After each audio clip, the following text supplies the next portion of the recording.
ലോകമെമ്പാടുമുള്ള goodness T V പ്രേക്ഷകർക്ക് വചനദീപ്തി ഒരുക്കുന്ന ഈ വിരുന്നിലേക്ക് നിങ്ങൾക്കേവർക്കും ഹാർദവമായ സ്വാഗതം.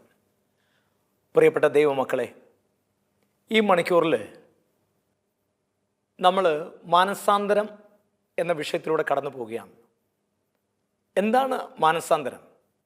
മനസ്സിൻ്റെയും മനോഭാവങ്ങളുടെയും മാറ്റമാകുന്നു മാനസാന്തരം. കൊളോസ്സോസ് 3:9 പറയുന്നു, സമ്പൂർണ്ണ ജ്ഞാനം കൊണ്ട് നിറഞ്ഞ് സ്രഷ്ടാവിൻ്റെ പ്രതിച്ഛായക്കൊത്തവണ്ണം പഴയ മനുഷ്യനെ ഉരിഞ്ഞു മാറ്റി പുതിയ മനുഷ്യനെ ധരിക്കണം.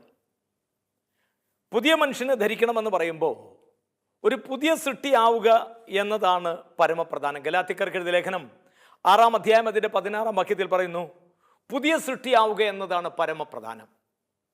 അതായത് ഒരുവൻ താൻ ആയിരിക്കുന്ന അവസ്ഥയിൽ നിന്ന് ദൈവം ആയിരിക്കേണ്ട അവസ്ഥയിലേക്കുള്ള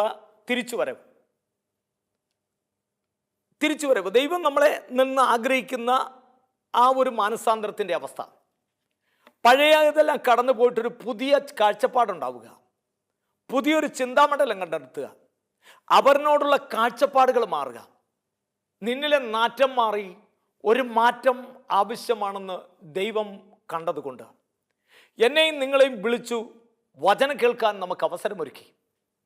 എസെക്കിയേൽ പ്രവാചകൻ 33-ാം അധ്യായം അതിൻ്റെ 30 മുതൽ 33 വരെയുള്ള വാക്യത്തിൽ പറയുന്നു, മനുഷ്യപുത്ര, മതിലുകൾക്കരികിലും വീട്ടുവാതുക്കലും നിന്റെ ജനം നിന്നെക്കുറിച്ച് പറയുന്നു. വരൂ, എന്താണ് അവർ പറയുന്നതെന്ന് നമുക്ക് കേൾക്കാം. അവർ ദേശങ്ങളിൽ നിന്ന്, കിഴക്ക് നിന്നും പടിഞ്ഞാറ് നിന്നും തെക്ക് നിന്നും വടക്ക് നിന്നും കൂട്ടമായി അവർ നിന്റെ മുൻപിലേക്ക് വരും. എന്നിട്ട് അവർ നിൻ പറയുന്നതെല്ലാം കേൾക്കും, വളരെ ശ്രദ്ധയോടെ ഇരിക്കും, പക്ഷേ അവയൊന്നും അവർ അനുസരിക്കില്ല. യെരമ്യാ പ്രവാചകൻ 2-ാം അധ്യായം അതിൻ്റെ 21-22 തിരുവചനത്തിൽ പറയുന്നു, തിരഞ്ഞെടുക്കപ്പെട്ട വിശിഷ്ട മുന്തിരിയായിട്ടാണല്ലോ ഞാൻ നിന്നെ നട്ടത്, പിന്നെ എങ്ങനെയാണ് നീ മുന്തിരി പഴമായി തീർന്നിരിക്കുന്നത്? എത്രയേറെ താളിയും കാരവും തെച്ച് കുളിച്ചാലും നിന്റെ പാപക്കറ എൻ്റെ മുൻപിൽ നിന്ന് നീങ്ങിപ്പോകുന്നില്ല. എൻ്റെ പ്രിയപ്പെട്ടവരെ, നമുക്കൊന്ന് തിരിച്ചു വരാൻ നമുക്കൊരവസരമുണ്ട്. പ്രിയപ്പെട്ട, മാനസാന്തരം എന്താണ്? 1 തിരിച്ചറിവാണ്, 2 തീരുമാനമാണ്, 3 തിരിച്ചു വരവാണ്. 1 തിരിച്ചറിവ്, ഞാൻ ഏത് പാപത്തിലാണ് പെട്ടിരിക്കുന്നത്. ഓർക്കണം പ്രിയപ്പെട്ടവരെ, ഇന്ന് യുവ മക്കൾ മുഴുവൻ ലഹരിക്ക് അടിമയായി നടക്കുന്ന കാലം, മ്ലേച്ഛതകളിലൂടെ അവർ കടന്നു പോകുന്ന സമയം. അവരിന്ന് വളരെ വൃത്തികെട്ട രീതിയിൽ തങ്ങളുടെ ശരീരത്തിൻ്റെ അവയവങ്ങളൊക്കെ പ്രദർശിപ്പിക്കാൻ അവർ വെമ്പൽ കൊള്ളുകയാണ്. ആ നാണമെന്ന് പറയുന്നത് അവരിൽ നിന്ന് ഓടിയൊളിച്ചു. ഇതിന് കാരണക്കാരാരാണ്? മാതാപിതാക്കളായ നമ്മളൊക്കെ തന്നെയാണ്. നമ്മൾ മദ്യപിച്ചും നമ്മൾ പുകവലിച്ചും നമ്മൾ നമ്മുടെ കുടുംബത്തിൽ അവരുടെ ചെറുപ്രായത്തിൽ അവരുടെ മുമ്പിൽ വരച്ചു കാട്ടിയത്. ഹെബ്രായർക്ക് എഴുതിയ ലേഖനം 12-ാം അധ്യായം അതിൻ്റെ 1-ാം വാക്യത്തിൽ പറയുന്നു, നമുക്ക് ചുറ്റും സാക്ഷികളുടെ വലിയ സമൂഹമുള്ളതിനാൽ നമ്മെ വിഷമിപ്പിക്കുന്ന പാപങ്ങളും ഭാരങ്ങളും നമുക്ക് നീക്കിക്കളയാം. പ്രിയപ്പെട്ടവരെ, എൻ്റെ മക്കൾ നേരെയാകണമെങ്കിൽ ഞാൻ മാറേണ്ടിയിരിക്കുന്നു, ഞാൻ തിരുത്തേണ്ടിയിരിക്കുന്നു. ഞാൻ തിരുത്താതെ എൻ്റെ മക്കളോട് തിരുത്താൻ പറഞ്ഞാൽ അവർ തിരുത്തില്ല. നീ തിരുത്തി നിന്റെ ജീവിത സാഹചര്യങ്ങൾ ദൈവേഷ്ടമാണോ എന്ന് നീ ഒന്ന് ചിന്തിക്കുക. പ്രിയപ്പെട്ടവരെ, ധൂർത്തപുത്രൻ അപ്പന്റെ ഭവനത്തിൽ നിന്ന് സ്വത്ത് കരസ്ഥമാക്കിക്കൊണ്ട് അവൻ അപ്പന്റെ ഭവനം വിട്ട് കൂട്ടുകാർ പറയുന്നത് കേട്ടുകൊണ്ട് അകലങ്ങളിലേക്ക് പോയി. ഈ മകൻ പോയ സമയം മുതൽ അപ്പന്റെ ചങ്ക് പിടച്ചുകൊണ്ടിരിക്കുക. പോകുന്നവൻ അറിയില്ല, മക്കൾക്കറിയില്ല മാതാപിതാക്കളുടെ വേദന എന്തെന്ന്. മാതാപിതാക്കളുടെ വേദന എന്തെന്ന് അറിയാത്തതിന് കാര്യം എന്താണ്? നീ അവർക്ക് സ്നേഹം കൊടുത്തില്ല, നീ അവർക്ക് ഗുണപാഠമായില്ല. പ്രിയപ്പെട്ട സഹോദര, സഹോദരി, നീയൊന്നും മാറി ചിന്തിച്ചേ. നീ ഏത് പാപക്കുഴിയിലാണ് കിടക്കുന്നതെന്ന് നീ ഒന്ന് തിരിച്ചറിയുക. എന്നിട്ട് ആ തിരിച്ചറിവിന്റെ വെളിച്ചത്തിൽ തീരുമാനമെടുക്കണം. ധൂർത്തപുത്രൻ എടുത്തു തീരുമാനം. അവന് പന്നിയുടെ കുത്തുകൊണ്ടപ്പോഴാണ് അവന് ബോധമുണ്ടായത്. ആമോസ് പ്രവാചകൻ 8-ാം അധ്യായം അതിലെ 11-ാം വാക്യത്തിൽ പറയുന്നു, ഈ ദേശത്തൊരു കടുത്ത ക്ഷാമം ഞാൻ അയക്കും. അത് ആഹാരത്തിനോ വസ്ത്രത്തിനോ വേണ്ടിയുള്ള ക്ഷാമമല്ല, ദൈവവചനത്തിന് വേണ്ടിയുള്ള ക്ഷാമം. നീ വചനമനുസരിച്ച് ജീവിക്ക്. വചനത്തിൽ നീ ജീവിക്കുമ്പോൾ നിന്റെ മക്കള് ആ വചനാനുഭവത്തിൽ വളരാൻ ശ്രമിക്കും. 119 സങ്കീർത്തനം അതിന്റെ 9 തിരുവചനം പറയുന്നു, യുവാവ് തന്റെ മാർഗം എങ്ങനെ നിർമ്മലമായി സൂക്ഷിക്കും?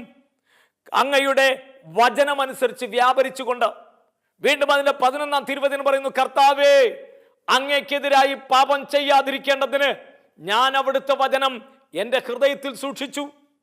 അതെ, വചനം ഹൃദയത്തിലുണ്ടെങ്കിൽ ആ വചനം അനുസരിച്ച് നമ്മൾ ജീവിക്കാൻ ശ്രമിക്കുമ്പോൾ നമ്മുടെ ജീവിത സാഹചര്യങ്ങൾ മാറും. ധൂർത്തവൃത്തൻ അവനായിരിക്കുന്ന അവസ്ഥ അവന് തിരിച്ചറിവുണ്ടായപ്പോ അവൻ അവിടുന്ന് എഴുന്നേറ്റു. മാത്രമല്ല, അവൻ ചിന്തിച്ചു, എൻ്റെ അപ്പൻ്റെ ഭവനത്തിൽ എത്രയോ പേര് ഭക്ഷിച്ചും പാനം ചെയ്തും ജീവിക്കുന്നു. ഓർക്കുക മക്കളെ, ഭക്ഷിച്ചാൽ പാനം ചെയ്താൽ ജീവൻ ഉണ്ടാകുമെന്ന് തിരുവചനം പറയാം. ഈ ഭക്ഷണപാനീയം എവിടെയാണ്? വിശുദ്ധ കുർബാനയിലെ തിരുരക്തവും തിരുമാംസവുമാണ്. അത് വിശുദ്ധിയോടെ ഭക്ഷിക്കുമ്പോൾ, ജ്ഞാനത്തിന്റെ പുസ്തകം 6-ാം അധ്യായം അതിന്റെ 10-ാം വാക്യത്തിൽ പറയുന്നു, വിശുദ്ധമായവ വിശുദ്ധിയോടെ ചെയ്യുന്നവർ വിശുദ്ധരാകും, അവയെ അഭ്യസിക്കുന്നവർ രക്ഷ കണ്ടെത്തും. ഞാൻ വിശുദ്ധ കുർബാനയിൽ ആകൃഷ്ടനായി ആ വിശുദ്ധ കുർബാനയ്ക്ക് ബലിക്കൊത്തവണ്ണ ഒരു ജീവിതം ഞാൻ കാഴ്ചവെക്കുമ്പോൾ എൻ്റെ മക്കളുടെ ജീവിതത്തിന് മാറ്റമുണ്ടാകും, എൻ്റെ സാഹചര്യങ്ങൾക്ക് മാറ്റമുണ്ടാകും. പ്രിയപ്പെട്ടവരെ, അവൻ പറയുകയാണ്, എൻ്റെ അപ്പൻ്റെ ഭവനത്തിൽ എത്രയോ പേര് ഭക്ഷിച്ചും പാനം ചെയ്തും ജീവിക്കുന്നു, ഞാനോ ഇവിടെ പന്നിക്കൂട്ടിൽ. അവൻ അപ്പൻ്റെ ഭവനത്തെക്കുറിച്ച്, ഇന്നലകളില് ഞാൻ അനുഭവിച്ച സൗഭാഗ്യങ്ങളെക്കുറിച്ച് അവൻ ചിന്തിക്കാൻ കാരണമായത് പന്നിക്കൂട്ടി കടന്നപ്പോ അവന് വിശന്നു അത്രേ. വിശന്നപ്പോ അവൻ പന്നിക്ക് കൊടുക്കുന്ന തവിടെങ്കിലും തിന്ന് തൻ്റെ വിശപ്പടക്കാമെന്ന് അവൻ നനച്ചു. അവിടെയും അവന്റെ കണക്കൂട്ടലുകൾ പഴച്ചു. ഒടുവില് പന്നികൾ ഇങ്ങനെ നിരനിരയായിട്ട് നിൽക്കുക. യജമാനൻ കൊടുത്ത പന്നിക്ക് കൊടുക്കാനുള്ള ഭക്ഷണം തവിടവൻ കുഴച്ച് പന്നികളുടെ വായിലേക്ക് അവൻ വെച്ചുകൊണ്ടിരിക്കുന്നതിനിടയ്ക്ക് കൊടുക്കുന്നവന് വിശപ്പ് അസഹനീയമായപ്പോ ആ തവിടെങ്കിലും നിന്ന് വിശപ്പടക്കാമെന്ന് അവൻ കരുതി. ഊഴം കാത്തു നിൽക്കുന്ന പന്നിക്ക് കൊടുക്കേണ്ട സമയത്ത് ഭക്ഷണം കൊടുക്കാവുന്നപ്പോ അവൻ ചാടി ഒരു കുത്തു കൊടുത്തപ്പോ പന്നിയുടെ കുത്തു കൊണ്ടപ്പോഴവന് ബോധമുണ്ടായി. നാം കിടക്കുന്ന പന്നിക്കൂടിനെ കുറിച്ച് ചിന്തിക്കണം. ഇന്ന് മദ്യത്തിന്റെയും മയക്കുമരുന്നിന്റെയും പിന്നാലെ നീ പരക്കം പാഞ്ഞുകൊണ്ട് നിന്റെ കുടുംബ ബന്ധങ്ങളെ തകർത്തപ്പോ നിന്റെ ജീവിതത്തിൽ ദൈവം ആഗ്രഹിച്ചതാണോ? എത്ര മനോഹരമായിട്ടാണ് ദൈവം തമ്പുരാൻ നിനക്ക് ജീവിത പങ്കാളിയെ തന്നത്. ആ ജീവിത പങ്കാളിയെ തന്നപ്പോ അതനുസരിക്കാനോ അതനുസരിച്ച് ജീവിക്കുവാനോ നമ്മൾ കഴിയാതെ വന്നപ്പോ, ഓർക്കണം പ്രിയപ്പെട്ടവരെ, നമ്മുടെ ജീവിതത്തിന്റെ തകർച്ചകൾക്ക് കാരണം നമ്മൾക്ക് തന്നെയാ. മത്തായി സുവിശേഷം 18-ാം അധ്യായം 3-ാം തിരുവചനം പറയുന്നു, നിങ്ങൾ മാനസാന്തരപ്പെട്ട് ശിശുക്കളെ പോലെ ആവുന്നില്ലെങ്കിൽ ഒരിക്കലും സ്വർഗരാജ്യത്തിൽ പ്രവേശിക്കുന്നില്ല. മിക്ക 6:6 പറയുന്നു, ഹേ മനുഷ്യ, നല്ലതെന്തെന്ന് നിനക്ക് ഞാൻ കാട്ടിത്തന്നിട്ടുണ്ട്. നന്മ പ്രവർത്തിക്കുക, കരുണ കാണിക്കുക, നിന്റെ ദൈവത്തിന്റെ മുമ്പിൽ വിനീതനായി ചലിക്കുക. നമുക്കായി കർത്താവ് ഒരുക്കിയിരിക്കുന്ന സൗഭാഗ്യങ്ങൾ തിരിച്ചറിയാതെ, ആ ദൈവം തന്ന ഔദാര്യങ്ങൾ മനസ്സിലാക്കാതെ, നമ്മൾ നമ്മുടേതാകുന്ന തീരുമാനങ്ങളിലൂടെ കടന്നു പോകുമ്പോൾ നീ അറിയുന്നില്ല നീ വലിയ വിപത്തിലേക്കാണ് കടന്നു പോകുന്നതെന്ന്. ഓർക്കണം പ്രിയപ്പെട്ടവരെ, ദൈവം നമുക്കായി ഒരുക്കുമ്പോൾ നമുക്ക് നൽകിയ മാതാപിതാക്കളെ സ്നേഹിച്ചുകൊണ്ട്, നമുക്ക് നൽകിയ മക്കൾക്ക് മാതൃകയാക്കിക്കൊണ്ട് നമുക്ക് നമ്മുടെ ജീവിതത്തെ മാറ്റിമറിക്കുവാൻ സാധിക്കുന്നില്ലെങ്കിൽ ഒരുപാട് ജീവിതങ്ങൾ കണ്ടു. ഈ കഴിഞ്ഞ ദിവസം എൻ്റെ ജീവിതത്തിൽ ഒരു സംഭവം ഉണ്ടായി. എൻ്റെ പ്രിയപ്പെട്ടവരെ, ഞാനിവിടെ ഹൈറേഞ്ചിൽ പൂപ്പാറ എന്ന് പറയുന്ന സ്ഥലത്ത് കഴിഞ്ഞ 23 വർഷമായിട്ട് അവിടെ എല്ലാ മാസത്തിലും ആദ്യ വ്യാഴാഴ്ച അവിടെ വചനം പങ്കുവയ്ക്കാണ്ട് ഞാൻ പോകുന്നു. ഒരുപാട് ആൾക്കാർ വിവിധ സ്ഥലങ്ങളിൽ നിന്ന് തടിച്ചു കൂടാറുണ്ട്. കാലങ്ങളായി 23 വർഷമായി എല്ലാ മാസത്തിലും ആദ്യ വ്യാഴാഴ്ച. എൻ്റെ പ്രിയപ്പെട്ടവരെ, അവിടെ കഴിഞ്ഞ 2 മാസത്തിന് മുമ്പ് ഒരു ചെറുപ്പക്കാരൻ അവിടെ ഒരു വീടിൻ്റെ പണി ആരംഭിക്കുന്നതിന് മുമ്പ് അവർ എന്നെ പ്രാർത്ഥിക്കാനായിട്ട് കൊണ്ടുപോയി. അവർ ഓട്ടോ പിടിച്ച് വന്നു. അങ്ങനെ എന്നെ ഇവിടെ കൊണ്ടുപോയിട്ട് തിരിച്ച് വരാൻ നേരത്ത് ആ വീട്ടുകാർ കൂട്ടത്തിൽ വരാൻ പോയപ്പോൾ ഞാൻ പറഞ്ഞു, വേണ്ട, ഓട്ടോക്കാരൻ സ്റ്റാൻഡിൽ കിടക്കുന്ന ആളല്ലോ, ഇവൻ എന്നെ അറിയാവുന്ന, അപ്പം ഞാൻ കൊണ്ടായിക്കോളൂ എന്ന് പറഞ്ഞു. അങ്ങനെ ഞങ്ങളിങ്ങോട്ട് പോരുന്ന വഴിക്ക് ഈ ചെറുപ്പക്കാരൻ, എൻ്റെ 25 വയസ്സേ ഉള്ളൂ, വിഷ്ണു എന്നാണ് ആ ചെറുപ്പക്കാരൻ്റെ പേര്. പ്രിയപ്പെട്ടവരെ, ഈ ചെറുപ്പക്കാരൻ വണ്ടി ഒരിടത്ത് ഒതുക്കിയിട്ട് എന്നോട് പറഞ്ഞു, പാസ്റ്ററെ, എനിക്ക് പാസ്റ്ററിനെ അറിയാം, പാസ്റ്ററിൻ്റെ പ്രാർത്ഥനയ്ക്ക് ഒത്തിരി പേരെ ഞാൻ കൊണ്ടുവരുന്ന, ഇവിടെ വരുന്നവരൊക്കെ അവിടെ വന്ന് മാതാവ് ചൊരിഞ്ഞ അനുഗ്രഹങ്ങളും കൃപകളും ഒക്കെ കുറിച്ച് പറയുമ്പോൾ പാസ്റ്ററിൻ്റെ പ്രാർത്ഥനകളെക്കുറിച്ചൊക്കെ പറയാറുണ്ട്. പാസ്റ്ററിന് വഴക്ക് പറയരുത്, എനിക്കൊരു കാര്യം പറയാനുണ്ടെന്ന് പറഞ്ഞു. അങ്ങനെ ഈ ചെറുപ്പക്കാരൻ വണ്ടി ഒതുക്കി. കഴിഞ്ഞതിൻ്റെ മുമ്പത്തെ മാസമോ വണ്ടി ഒതുക്കി കഴിഞ്ഞപ്പോൾ അവൻ പറഞ്ഞു, അവനൊരു പെങ്കൊച്ചിനെ പ്രേമിക്കുന്നുണ്ട്. അപ്പോൾ ഞാൻ ഒരുപാട് പ്രേമം പൊട്ടിച്ചിട്ടുള്ള ഒരാളാണ്. അപ്പോൾ ഇവൻ പറയുകയാണ് പെണ്ണിൻ്റെ വീട്ടുകാർക്ക് ഇവനെ ഇഷ്ടമല്ല, ഇവൻ്റെ വീട്ടുകാർക്ക് പെണ്ണിനെ ഇഷ്ടമല്ല, ഞാൻ എന്ത് ചെയ്യും?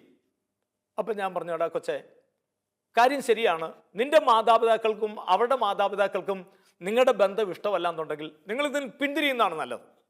അതിൻ്റെ കാരണമെന്ന് പറഞ്ഞാൽ മാതാപിതാക്കളുടെ അനുഗ്രഹം മക്കളുടെ ഭവനങ്ങളെ ബലവത്താക്കുമെന്നാണ്. നിന്നെ നൊന്തു പ്രസവിച്ച നിന്റെ അമ്മയും നിന്നെ വളർത്തിയ നിന്റെ അപ്പനെയും അവർക്ക് നിന്നെക്കുറിച്ചൊരു സ്വപ്നമുണ്ട്, അവർക്ക് മോഹങ്ങളുണ്ട്. അവരുടെ മകൻ്റെ വിവാഹത്തെക്കുറിച്ചും അവൻ്റെ ഭാവി ജീവിതത്തെക്കുറിച്ചും ഒക്കെ ആ മാതാപിതാക്കൾ ഒത്തിരി സ്വപ്നം കണ്ടിട്ടുണ്ട്. ആ സ്വപ്നങ്ങളുടെ കടക്കൽ കത്തി വെക്കല്ലേ മക്കളെ. മാതാപിതാക്കളുടെ അനുഗ്രഹം വാങ്ങാതെ പോയിട്ടുള്ളവരും അങ്ങ് എത്തിയിട്ടില്ല. എൻ്റെ അനുഭവം കൊണ്ട് പറയാം. വരട്ടെ, നീ ഒന്ന് ക്ഷമിക്കേ, ഞാൻ വേണം എൻ്റെ വീട്ടുകാരുമായിട്ട് സംസാരിക്കാം. കാര്യം അവൻ്റെ വീട്ടുകാരെ എനിക്കറിയാം, അവർ പാവങ്ങളാണ്, അവർ പറഞ്ഞാൽ കേൾക്കുമെന്ന് എനിക്കറിയാം. ഞാൻ പറഞ്ഞു, വരട്ടെ, നീ ഒന്ന് സമാധാനിക്കേ, നമുക്കതിന് വഴിയുണ്ടാക്കാം, നിന്റെ മാതാപിതാക്കളോട് ഞാൻ സംസാരിക്കട്ടെ എന്ന് പറഞ്ഞു. എൻ്റെ പ്രിയപ്പെട്ടവരെ, ആ മാതാപിതാക്കളുമായിട്ട് സംസാരിക്കാൻ എനിക്ക് അവസരം കിട്ടുന്നതിന് മുമ്പ് കഴിഞ്ഞ മുമ്പത്തെ മാസത്തിലാണ് ഇവൻ എന്നോട് പറയുന്നത്. കഴിഞ്ഞ മാസം ഇവൻ സ്നേഹിക്കുന്ന പെണ്ണിനെ ആ പെണ്ണിൻ്റെ വീട്ടുകാർ ഇറക്കി വിട്ടു. ചേർത്തല എന്ന് പറയുന്ന സ്ഥലത്തു നിന്നാണ് ആ പെണ്ണിൻ്റെ വീട്. ആ പെണ്ണിനെ ഇറക്കി വിട്ടു. ഇവൻ അറിഞ്ഞുകൊണ്ട് പെണ്ണിനെയും കൊണ്ടുവന്ന് രജിസ്റ്ററൊന്നും ചെയ്തിട്ടില്ല, ഇവൻ്റെ വീട്ടിലേക്ക് കൊണ്ടുവന്നു. ആ രാത്രി തന്നെ വീട്ടുകാർ രണ്ടിനെയും കൂടെ അവിടെ നിന്ന് അടിച്ചിറക്കി. ഇവൻ നേരെ ഇവൻ്റെ ബന്ധുവിൻ്റെ വീട്ടിലേക്ക് പോയി. അവിടെ അടുത്ത് ഒരു 4-5 കിലോമീറ്റർ അകലെയുള്ള മാങ്ങാത്തൊട്ടി എന്ന് പറയുന്ന സ്ഥലത്തേക്ക് അവൻ പോയി. അവർ രണ്ടുപേരും അവിടെ തങ്ങുക. ഓട്ടോറിക്ഷ ഡ്രൈവറാണ് ഇവൻ. ഇപ്പോൾ ഓട്ടോ ഒക്കെ കുറവായതുകൊണ്ട് ഇവൻ എന്ത് ചെയ്തു, ഇവൻ വൈകുന്നേരം മാത്രം ഓട്ടോറിക്ഷ കയറാൻ തുടങ്ങി. മറ്റ് പകൽ സമയത്ത് മറ്റെന്തെങ്കിലും കൂലിപ്പണിക്ക്, മേയ്ക്കാട് പണിക്ക്, മേച്ചിൽ പണിക്കോ ഒക്കെ സഹായത്തിനായിട്ട് ഇവൻ അങ്ങനെ പോയി ഇവൻ്റെ ഒരു കൂട്ടുകാരൻ്റെ ബൈക്കുമായിട്ടാണ് ഇവന് പണി കഴിഞ്ഞിട്ട് ഈ മാങ്ങാത്തൊട്ടി എന്ന് പറയുന്ന സ്ഥലത്തേക്ക് പോകുന്നത്. എൻ്റെ പ്രിയപ്പെട്ടവരെ, കഴിഞ്ഞ വ്യാഴാഴ്ച ഞാൻ ഇവിടുന്ന് പ്രാർത്ഥനയ്ക്ക്, ബുധനാഴ്ച വൈകിട്ട് ഞാൻ അവിടെ ചെല്ലുമ്പോൾ ഓട്ടോറിക്ഷക്കാരെല്ലാവരും കൂടെ ഞാൻ അവിടുന്ന് ബാഗെല്ലാം വെച്ചിട്ട്, താമസിക്കാനുള്ള റൂമിൽ ബാഗും ഒക്കെ വെച്ചിട്ട് ഞാൻ തിരിച്ച് പ്രാർത്ഥന നടക്കുന്ന സ്ഥലത്തേക്ക് വരണം, അവിടെ വന്ന് ഭക്ഷണം കഴിക്കണം. അതിനുവേണ്ടി വരുമ്പോൾ ഓട്ടോറിക്ഷക്കാരെ കൂടി നിൽക്കുക. ആ സിറ്റിയിൽ എന്തെന്നില്ലാത്ത ആൾക്കാർ ആ സായനത്തിൽ. ഉടനെ ഞാനിങ്ങനെ വരുമ്പോൾ ഈ ഓട്ടോറിക്ഷക്കാരൊക്കെ കൂടെ എന്നെ വളഞ്ഞിട്ട് പറഞ്ഞു, ബ്രദറിൻ്റെ വിഷ്ണു പോയി ബ്രദറെ. വിഷ്ണുവോ? ഏത്? ഉടനെ അവിടെ ഫോട്ടോ ഫ്ലെക്സ് ബോർഡിൽ വെച്ചിരിക്കുന്നു. എന്താണ്? 2 ദിവസത്തിന് മുമ്പ്, അതായത് ചൊവ്വാഴ്ച വൈകുന്നേരം, തിങ്കളാഴ്ച വൈകുന്നേരം പണിയും കഴിഞ്ഞിട്ട് ഈ ചെറുപ്പക്കാരൻ അവൻ്റെ പെണ്ണിൻ്റെ അരികിലേക്ക് പോകാനായിട്ട്, അമ്മാവൻ്റെ വീട്ടിലേക്ക് അവൻ പോകാനായിട്ട് വണ്ടിയെടുത്ത് ആ സിറ്റിയിൽ നിന്ന് ഒരല്പം അങ്ങോട്ട് മാറിക്കഴിഞ്ഞപ്പോൾ വേറൊരുത്തൻ കഞ്ചാവ് മൂത്ത് ജീപ്പ് ഓടിച്ചു വന്നിട്ട് അവൻ ഈ ജീപ്പ് ഇവൻ്റെ ബൈക്കിലിടിച്ചു. ബൈക്ക് തവിടുപൊടിയായി. മാത്രമല്ല, ഈ ചെറുപ്പക്കാരൻ ഓൺ ദ സ്പോട്ടിൽ മരിച്ചു. എൻ്റെ പ്രിയപ്പെട്ടവരെ, ആ മാതാപിതാക്കൾ പറയുന്നത് ഈ പെണ്ണ് വന്നു കയറിയത് കൊണ്ടുള്ള ദുരന്തമാണ് ഞങ്ങളുടെ കുടുംബത്തിലുണ്ടായെന്നും പറഞ്ഞ് അവർ പ്രായിക്കൊണ്ടിരിക്കുന്നു. മാതാപിതാക്കളുടെ അനുഗ്രഹം മക്കളുടെ ഭവനങ്ങളെ ബലവത്താകും. ജീവിതം ഒരിക്കലേ ഉള്ളൂ മക്കളെ. ജീവിക്കാൻ ദൈവം തമ്പുരാൻ തന്നിരിക്കുന്ന ഈ അവസരത്തിൽ നിനക്ക് ജന്മം നൽകിയ മാതാപിതാക്കളെ മറക്കല്ലേ. അവരുടെ ഇഷ്ടാനിഷ്ടങ്ങൾക്കൊത്ത് ഉയരുവാൻ നമുക്ക് സാധിക്കുന്നില്ലെങ്കിൽ അവരുടെ കണ്ണുനീര് വീഴ്ത്തിയിട്ടുള്ള ഒരു കാര്യത്തിന് നിങ്ങൾ പോകാതിരിക്കണം. ആ മാതാപിതാക്കളുടെ കണ്ണുനീര് നിന്റെ ജീവിതത്തിൽ ഒരു തടസ്സമായിട്ട് വരരുത്. സംഖ്യാപുസ്തകം 32-ാം അധ്യായം 22-ാം വാക്യത്തിൽ പറയുന്നു, നിന്റെ പഴയ പാപം ഒരു വേട്ടപ്പട്ടിയെ പോലെ നിന്നെ പിന്തുടർന്നുകൊണ്ടിരിക്കുക. ഓർക്കണം പ്രിയപ്പെട്ടവരെ, എത്ര ഓടിയാലും നിന്റെ പിന്നിലൊരു വേട്ടപ്പട്ടി ഓടുന്നുണ്ട്.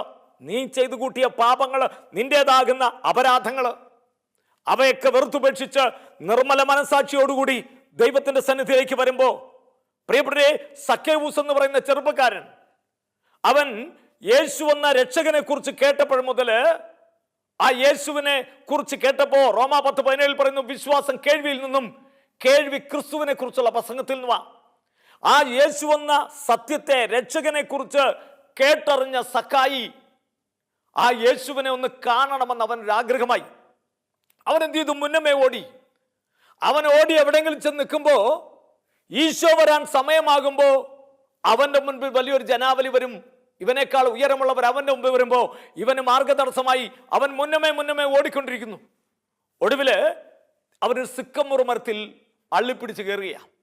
ആ സിക്കമൂർ മരത്തില് ഇലകൾക്ക് മറവിൽ അവൻ അങ്ങനെ താഴേക്ക് നോക്കി നിൽക്കുമ്പോ, അവൻ അവിടെ തന്നെ കാത്തിരിപ്പുണ്ടെന്ന് അറിയാവുന്ന മിശിഹ ആ സിക്കമൂർ മരത്തിന്റെ ചുവട്ടിൽ നിന്നുകൊണ്ട് വിളിച്ചു സക്കേവൂസ്. വിളി കേട്ടപ്പോൾ തന്നെ അവന്റെ പിടിവിട്ടു പോയിട്ടുണ്ട്. വേഗം ഇറങ്ങുക, പറഞ്ഞു തീർന്നതിന് മുമ്പ് അവൻ താഴെ വന്നു. കർത്താവിന്റെ വചനം കേട്ട് താഴെ വന്ന സഖായി ആ മരത്തിലൂടെ ഊർന്നിറങ്ങിയപ്പോ അവന്റെ ചങ്കിലും തൊടയിലും കയ്യിലുമൊക്കെ തൊലിയൊക്കെ പോയിട്ടുണ്ടാകും.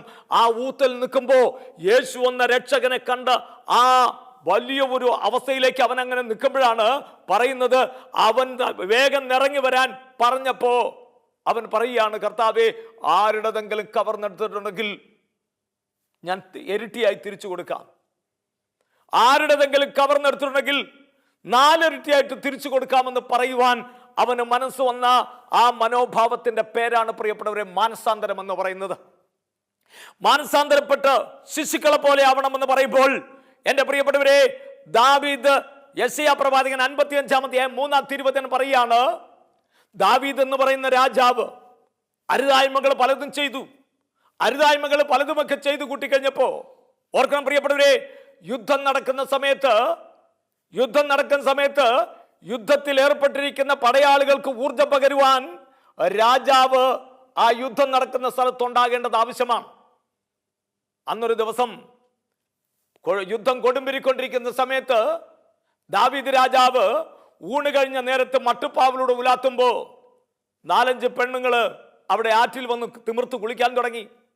രാജാവ് ഉലാത്തുന്നവർ കണ്ട് രാജാവിന്റെ ശ്രദ്ധ തിരിയുവാൻ വേണ്ടിയിട്ട് അവരാവശ്യമില്ലാത്ത ഒച്ചയുണ്ടാക്കി പൊട്ടിച്ചിരിച്ച് കിലുങ്ങി ചിരിച്ചു കഴിഞ്ഞപ്പോ ദാവീദ് കണ്ടു പെണ്ണുങ്ങളെ. ഒച്ച കേട്ട ദിക്കിലേക്ക് നോക്കുമ്പോ അവിടെ തിമിർത്ത് കുളിക്കുന്ന പെണ്ണുങ്ങളെ കണ്ടു കഴിഞ്ഞപ്പോ ആ പെണ്ണുങ്ങള് കുളിമുറിയിൽ ചെയ്യേണ്ടത് ഇവിടെ തോട്ടിൽ പരസ്യമായിട്ട് ചെയ്യുമ്പോ അവരവരുടെ ശരീരത്തിന്റെ പലതും പ്രദർശിപ്പിക്കാനുള്ള ഒരു വെമ്പലാണ് അവരവിടെ കാണിച്ചത്. ഇതെല്ലാം കണ്ടപ്പോ ദാവീദ് ആ സ്ത്രീയുടെ സൗന്ദര്യത്തിൽ ആകുട്ടനായിട്ട് പടയാളിയോട് ചോദിച്ചു, ആരാണ് ആ സ്ത്രീ? പറയുകയാണ്, അത് നമ്മുടെ ഊറിയാവിന്റെ ഭാര്യയാണ്. ഊറിയാവ് രാജാവിന് വേണ്ടി യുദ്ധം ചെയ്യാൻ യുദ്ധക്കളത്തിൽ കിടക്കുന്നവനാ. ആ യൂറിയാവിന്റെ ഭാര്യയാണെന്ന് പറഞ്ഞപ്പോ രാജാവ് അവളെ വിളിപ്പിച്ചു എന്ന് മാത്രമല്ല, രാജാവിന്റെ വിളി കാത്തു നിന്നതുപോലെ ബത്ശേബ എന്ന പെണ്ണ് രാജാവിന്റെ ഇംഗിതത്തിന് വഴങ്ങി അവര് പാപം ചെയ്തു. അവര് ശാരീരികമായി ഒന്നായി. ഏതാനും ദിവസം കഴിഞ്ഞപ്പോ അവൾക്ക് മനസ്സിലായി, അവള് കുളിമാറിയിരുന്ന സമയത്താണ് ഇവർ തമ്മിൽ ശാരീരികമായി ബന്ധപ്പെട്ടത്. അവൾ പറഞ്ഞു, രാജാവേ, പറ്റിപ്പോയി, നമ്മൾ രണ്ടുപേരും നല്ല സമയത്താണ് ചേർന്നത്. എൻ്റെ ഉള്ളില് അങ്ങയുടെ ജീവന്റെ തുടിപ്പ് അനുഭവപ്പെടുന്നുണ്ട്, ഞാൻ ഗർഭിണിയാണ്. രാജാവ് പകച്ചുപോയി.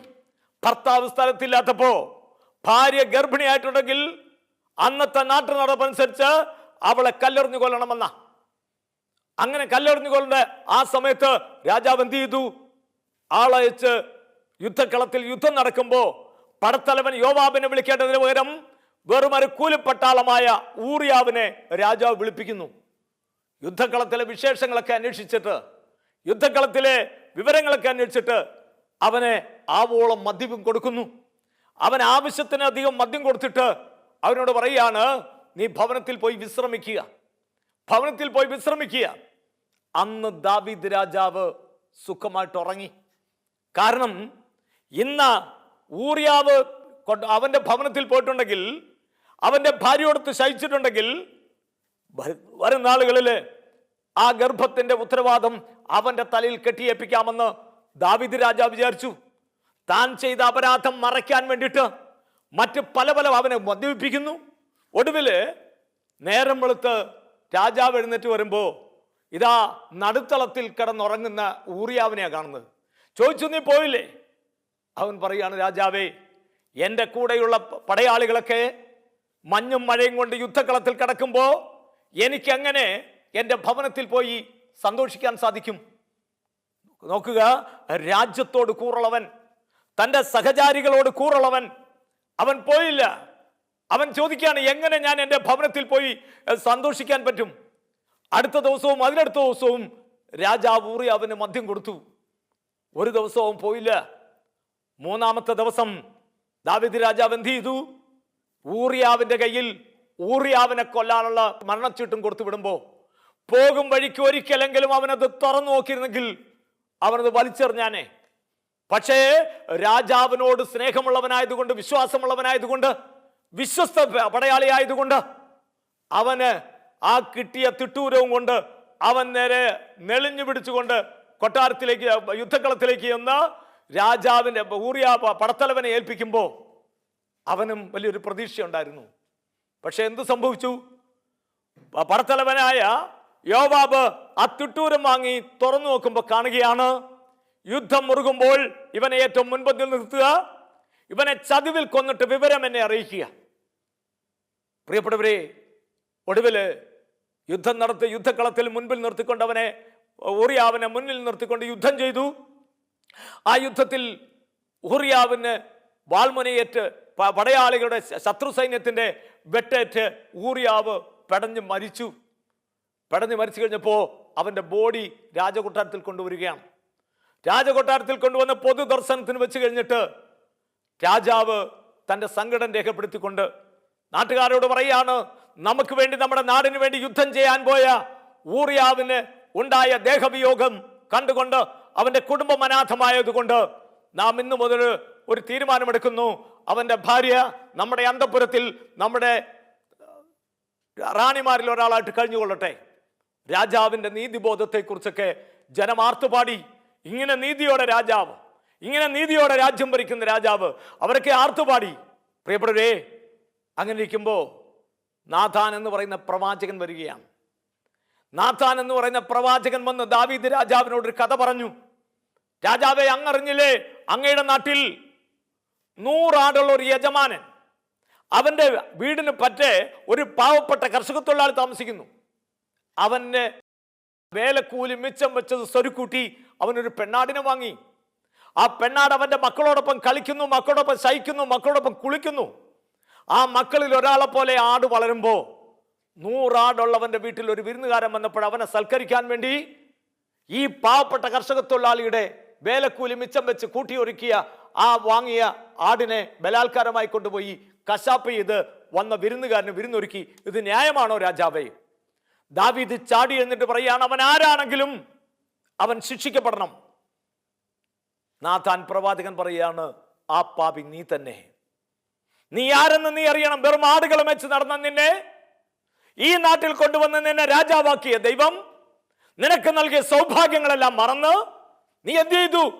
നിനക്ക് വേണ്ടി പടവെട്ടാൻ പോയ പടയാളിയുടെ ഭാര്യയുടെ ശരീരത്തിൽ കണ്ട് ആകുട്ടനായ നീ അവളെ പാട്ടിലാക്കാൻ അവളുടെ ഭർത്താവിനെ കൊല ചെയ്തില്ലേ? നീയാണ് പാപി. എൻ്റെ പ്രിയപ്പെട്ടവരെ, ഇത് കേട്ട ദാവീദ് കരയാൻ തുടങ്ങി. ദാവീദ് കാൽമുട്ടുകൾക്കിടയിലേക്ക് തല പൂഴ്ത്തിക്കൊണ്ട് അവൻ കരയാൻ തുടങ്ങി. യെശയ്യാ പ്രവാചകൻ 55-ാം അധ്യായം അതിന്റെ 3-ാം തിരുവചനത്തിൽ പറയുകയാണ്, നീ എൻ്റെ അടുത്ത് വന്ന് എൻ്റെ വാക്ക് കേൾക്കുക, നീ ജീവിക്കും, നീയുമായി ഞാനൊരു ശാശ്വതമായ ഉടമ്പടി ഉണ്ടാക്കുന്നു. ദാവീദിനോടെന്നതുപോലെ ഞാൻ നിങ്ങളോട് സ്ഥിരമായ സ്നേഹം കാട്ടാമെന്ന് അനുതപിക്കുന്ന പാപിയെ ചേർത്ത് പിടിക്കുന്ന കർത്താവ് ഈ രാത്രി നിങ്ങളെയും ചേർത്ത് പിടിക്കട്ടെ. ഇന്നത്തെ ദിവസം ലൂക്കാ 19:9 പറഞ്ഞു, സഖ്യവൂസിനോട് പറയാണ്, ഇന്ന് ഈ ഭവനത്തിന് രക്ഷകൈ വന്നിരിക്കുന്നുവെന്ന്. അതേ പ്രിയപ്പെട്ടവരെ, നിന്റെ ഭവനം രക്ഷകയിലേക്ക് വരണമെങ്കിൽ, നിന്റെ മക്കൾക്ക് നല്ലൊരു ഭാവി കിട്ടണമെങ്കിൽ, നല്ലൊരു ജീവിതം കിട്ടണമെങ്കിൽ തിരുത്തേണ്ടവൻ നീയാണ്. നീ നിന്റെ മക്കൾക്ക് മാതൃകയായിക്കേ. നീ നിന്റെ മക്കൾക്ക് ഗുണപാഠമായി മാറിക്കൊണ്ട് ദൈവത്തിൽ ആശ്രയിച്ച് നമുക്ക് നമ്മുടെ ജീവിതത്തെ മാറ്റിമറിക്കാം. ഒരു മാനസാന്തരത്തിന്റെ ഫലം പുറപ്പെടുവിക്കുന്നവരായി നമുക്ക് മാറാം. നമ്മുടെ നാടിന്, നമ്മുടെ വീടിന്, നമ്മുടെ കൂട്ടങ്ങൾക്ക്, നമ്മുടെ കുടുംബത്തിന് അനുഗ്രഹമായി നീ മാറട്ടെ. ദൈവം ആഗ്രഹിക്കുന്ന ആ 10-ൽ ഒരാൾ, ആ 10-ൽ ഒന്ന് നീ കഴിയുമെങ്കിൽ പ്രിയപ്പെട്ട ഉൽപ്പത്തി പുസ്തകം 16-ാം അധ്യായം അതിന്റെ 13-ാം തിരുവചനം പറയുന്നു, എന്നെ കാണുന്നവനായ ദൈവത്തെ ഞാൻ ഇവിടെ വെച്ച് കണ്ടു. എന്നെ കാണുന്നവനായ ദൈവത്തെ ഞാൻ ഇവിടെ വെച്ച് കണ്ടു. അതുകൊണ്ട് ഞാൻ എൽറോയ് എന്ന് വിളിക്കപ്പെടുന്നു. അതെ, നീ എൽറോയായി മാറണം. ദൈവത്തിന്റെ സ്വരം കേട്ടവനായി, ദൈവാനുഭവമുള്ളവനായി നമുക്ക് നമ്മളെ തന്നെ മാറ്റിമറിക്കാം. ദൈവം നിങ്ങളെ സമൃദ്ധമായി അനുഗ്രഹിക്കട്ടെ. ദൈവത്തിന്റെ എല്ലാ അനുഗ്രഹങ്ങളും സ്വന്തമാക്കുവാൻ തമ്പുരാൻ നിങ്ങൾക്ക് വഴി തുറക്കട്ടെ എന്ന് പ്രാർത്ഥിച്ചുകൊണ്ട് പിതാവിൻ്റെയും പുത്രൻ്റെയും പരിശുദ്ധാത്മാവിൻ്റെയും നാമത്തിൽ ആമേൻ.